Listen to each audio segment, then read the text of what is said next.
따뜻함의 힘이라는 제목으로 하나님의 말씀을 증거하도록 하겠습니다. 시원해야 되는데 제목이 따뜻함의 힘이네요. 더우실 텐데. 우리가 믿으면 믿을수록요, 하나님께서는 우리를 깊은 곳으로, 신앙의 깊은 곳으로 인도하시고 또 넓은 곳으로, 우리가 체험하지 못하는 넓은 곳으로 이끌어 가십니다. 오늘은 구원에 관련한 말씀인데요. 첫째는 구원의 방법을 우리에게 명확하게 알려주고 계시다는 것입니다. 하나님께서 우리를 구원하실 때 어떠한 방법으로 우리를 구원하시는가? 결론부터 이야기하면요, 미리 우리에게 말씀을 주십니다. 미리 말씀을 주시고 그 다음에 우리가 순종하고 신뢰하면 하나님께서는 그 말씀하신 것을 성취하신다는 겁니다. 이루신다는 거죠. 그래서 말씀을 주시고 그 말씀하신 바를 이루신다. 이것이 바로 하나님께서 하시는 방법이라는 것입니다. 우리 3절을 먼저 한번 보시도록 하겠습니다. 3절입니다. 시작. 내가 예로부터 처음 일들을 알게 하였고 내 입에서 그것들이 나갔으며 또 내가 그것들을 듣게 하였고 내가 호련히 행하여 그 일들이 이루어졌느니라. 그러니까 말씀하시고 우리를 듣게 하시고 성취하신다. 이게 하나님께서 하시는 방법이라는 것을 알게 하신다는 겁니다. 하나님께서는 일하실 때 이렇게 일하시는구나. 말씀을 주시고 그리고 하나님께서 택하신 백성들을 듣게 하신 이후에 그것을 성취하신다. 그러면 이걸 말씀을 주신 분이 하나님이시니까 하나님께서 행하셨구나. 하나님께서 구원을 이루셨구나. 이것을 알게 하신다는 것입니다. 그래서 하나님께서 일하시는 방법은 구원하시는 것은 맞는데요. 이 어떤 방법으로 구원하실지는 우리는 알지 못한다는 겁니다. 하나님께서 출애굽으로 이스라엘 백성들을 구원하실 때는 모세를 들어서 사용하셨죠. 그런데 출애굽과 가장 비슷한 것이요, 출바벨론 사건인데 패턴이 다릅니다. 똑같지가 않죠. 출애굽을 할 때는 모세를 부르셔서 이스라엘 백성들을 구원하게 하셨지만 출바벨론을 하실 때 사용하신 방법은요, 고레스라는 왕을 들어 사용하셨습니다. 이방 나라의 왕을 사용하셔서 바벨론에서 포로에서 해방되도록 하나님께서 이끌어 가셨습니다. 그러니까 전혀 생각지도 못한 새로운 방법으로 행하셨다는 거죠. 그래서 우리가 신앙생활을 하면서 중요한 것이 무엇인가 하면요, 내 경험치가 있죠. 우리가 신앙생활을 하시다 보면 내 경험치, 그러니까 내가 체험했었던 그걸 가지고 미래에도 하나님께서 이렇게 행하실 것이다, 이렇게 하실 것이다 라고 예측하면요, 그게 맞지가 않다는 겁니다. 하나님께서는요, 날마다 하나님의 방법으로 새 일을 행하시는 줄로 믿습니다.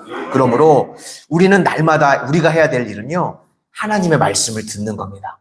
하나님께서 말씀하시고 그 말씀하신 것을 성취해 주시는 줄로 믿습니다. 그러니까 우리가 할 일은요, 자꾸 맞추려고 하면 안 됩니다. 하나님께서요, 어떠한 방법으로 일을 행하실지는 모르는 거예요. 그렇죠? 홍해를 가르기도 하시고요. 신약에 오니까 예수님은요, 바다를 가르시는 게 아니라 그 위를 걷게 하셨죠.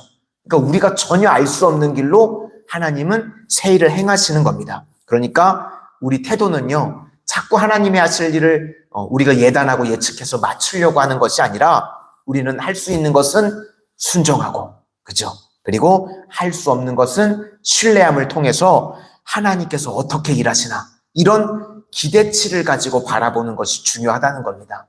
오늘도 우리 인생 가운데 하나님께서 새 일을 행해 주실 줄로 믿습니다. 어떻게 일하실지는요, 맞추려고 하지 마세요. 점쟁이가 되려고 하지 마시고 그냥 기대함으로 나아가실 수 있기를 바랍니다. 내가 상상도 못했던 방법으로 하나님께서는 오늘도 우리 삶 가운데 새 일을 행해 주실 줄로 믿습니다. 특별히 여기 보니까 말씀과 내 자신을 구분하는 것을 완고함이라고 표현을 했습니다. 4절을 보시도록 하겠습니다. 4절입니다. 시작. 내가 알거니와 너는 완고하며 내 목은 쇠의 힘줄이요 내 이마는 노치라. 그러니까 우리 이 자신을 의지할 때 나타나는 현상이 무엇인가 하면 완고하다, 석화된다는 거죠. 딱딱하게 된다는 겁니다. 내 자신을 의지하려고 그러면 몸이 굳어지는 것처럼 된다는 겁니다. 그런데 하나님의 말씀이 들어오게 되면요, 어떤 일이 벌어지는가? 부드러워지는 것을 자유라고 표현을 했습니다. 그리고 자유로워지고 또 하나가 따뜻해진다는 것입니다. 우리가요, 똑같은 일을 할 때도요, 결과가 달라질 때가 있습니다. 왜 그런가 하면 이유는 온도 차이 때문에 그렇습니다. 그래서 우리가 따뜻하게 일을 할 때요, 그때 역사가 나타나고 똑같은 일을 해도 차갑게 하면요, 능력이 나타나지 않을 때가 있다는 것입니다. 그래서 저는 우리 교회가요, 따뜻한 교회가 되기를 소망합니다. 어떤 일을 하든지 주의 일을 감당할 때는 우리가 따뜻한 마음으로, 성령이 임재하시면 그렇게 되는 거겠죠. 그래서 성령이 임재하시고 주님의 사역을 감당할 때 따뜻하게 감당하면 모든 것들이 회복되고 살아나게 되는 줄로 믿습니다. 특별히 이제 이번 여름에 우리가 대치교회로 여름 선교를 가게 되는데, 저는 다른 건 모르겠고요, 우리 교회가 따뜻함을 전해주고 왔으면 좋겠습니다.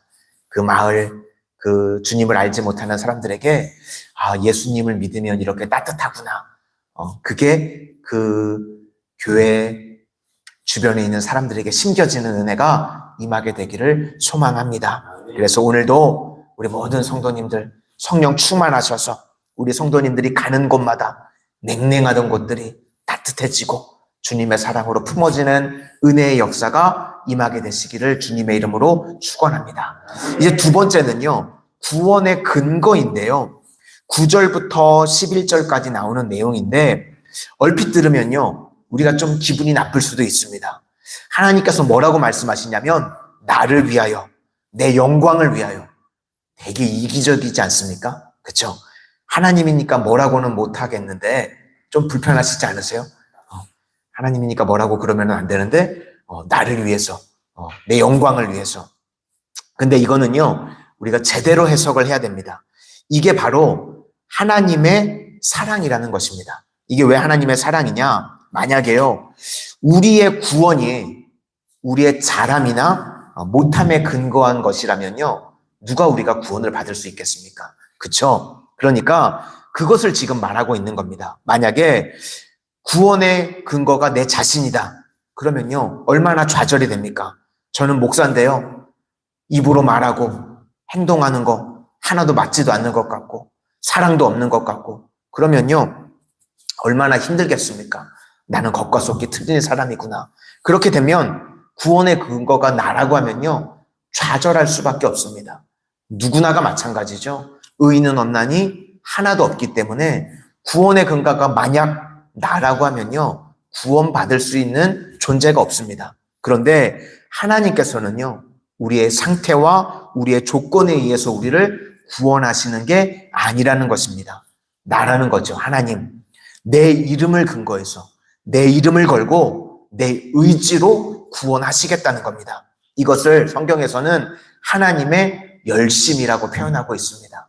내 힘으로, 내 의지로, 내 이름을 걸고 내가 택한 백성들을 구원해 내시겠다는 겁니다. 그래서 하나님께서는 우리를 내가 너를 훌륭하게 만들겠다, 그렇게 말씀하시면요, 할렐루야 아멘 이러면 좋겠는데요, 이것만 있는 거는 아닙니다.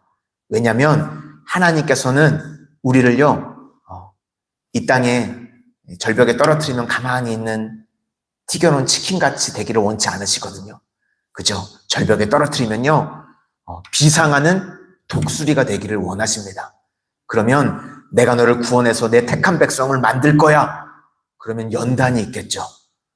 그렇죠. 하나님께서 하나님의 백성들로 만들어가는 과정이 있는 겁니다. 어떤 코치가 와가지고요, 우리 성도님들을 불러가지고 국가대표를 만들 거예요. 한 분 한 분을 이렇게 부르셔가지고 우리나라 국가대표를 만들 거예요. 그러면 기분이 좋겠죠?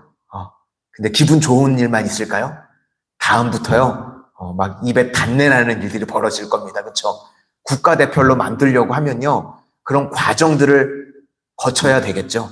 그리고 그 과정 이후에 하나님께서는 우리를 귀한 자녀로 만들어 가신다, 빚어 가신다는 겁니다. 그래서 결국은 하나님께서 우리를 훌륭한 자녀로 만들어 내시겠죠. 그래서 우리는 구원의 근거가 나 자신이 아닌 게 얼마나 감사한지 모릅니다. 우리의 구원의 근거는 하나님께 있는 줄로 믿습니다. 내 자신의 조건이나 내 자신의 그 어떠함도 아니고 하나님의 열심히 우리를 부르셔서 우리를 자녀 삼으시고 하나님의 자녀답게 아름답게 우리를 빚어 가시는 줄로 믿습니다. 9절부터 11절까지 보시도록 하겠습니다. 9절부터 11절입니다. 시작. 내 이름을 위하여 내가 노하기를 더디할 것이며 내 영광을 위하여 내가 참고 너를 멸절하지 아니하리라. 보라, 내가 너를 연단하였으나 은처럼 하지 아니하고 너를 고난의 풀무불에 택하였노라. 나는 나를 위하여 이를 이룰 것이라. 어찌 내 이름을 욕되게 하려 내 영광을 다른 자에게 주지 아니하리라. 우리가 자꾸 이 땅을 살아가는 동안 좌절하고 낙심하는 이유는요, 나를 바라보기 때문에 그렇다는 것입니다. 그런데 왜 우리가 주만 바라봐야 되는가? 구원의 근거가 하나님께 있기 때문이라는 것입니다. 하나님께서 내 이름을 위하여 내가 하시겠다, 이렇게 말씀하시는 것이 바로 하나님의 열심이고 하나님의 사랑인 줄로 믿습니다. 그러므로 우리는 아무리 바닥에 놓여 있다고 할지라도요, 주님 앞에 나아가는 겁니다. 주님, 불쌍히 여겨주십시오. 오늘도 저를 건져주시고 은혜 부어주십시오. 그러면 주님께서는 주님의 이름 때문에, 주님의 이름을 근거로 해서 우리를 구원해 주시고 우리 삶 가운데 주가 일하시는 줄로 믿습니다. 이제 말씀을 마치려고 합니다. 우리 성도님들 어느 곳에 있든지 따뜻한 성령 충만해서 따뜻함을 가지고 냉랭한 곳을 따뜻함으로 변화시킬 수 있는 하나님의 거룩한 백성들 되실 수 있기를 바라고 또 나를 바라보고 좌절하거나 낙심하지 마시기를 바랍니다. 하나님의 열심히 우리를 구원하시고 하나님의 열심히 우리를 회복시켜 주시는 줄로 믿습니다. 이 새벽에도 그 하나님의 놀라운 은혜와 사랑을 체험하는 우리 모든 성도님들 다 되시기를 주님의 이름으로 축원합니다. 기도하겠습니다. 사랑의 주님, 이 땅을 살아가는 동안 저희들 자신을 의지함으로 완고하고 딱딱해지고 차가워지는 인생들 되지 않게 하시고 성령님을 의지하여서 주님께서 주시는 따뜻함을 가지고 사역을 감당하는 저희 모두가 되게 하여 주시옵소서. 저희들이 가는 곳마다 가정과 교회와 어떤 곳에 있든지 냉랭한 곳을 주의 사랑으로 따뜻하게 변화시킬 수 있는 저희 모두가 되게 하여 주시옵소서. 하나님, 저희들은 저희들을 바라볼 때마다 좌절하고 낙심할 수밖에 없습니다. 그러나 구원의 근거가 저희들에게 있는 것이 아니라 주님의 열심에 있는 줄로 믿습니다. 그러므로 날마다 주님의 능력 바라보고 주님 의지하고 나아가는 저희들이 되게 하여 주셔서 오늘도 주님의 열심히 일하게 하여 주시고 주님의 사랑이 저희들 삶 가운데 체험되어지게 하여 주셔서 주님께서 저희들의 삶에 무너졌던 모든 것들을 회복시켜 주시고 일으켜 주시는 은혜를 체험케 하여 주시옵소서. 예수님 이름으로 기도드립니다. 아멘.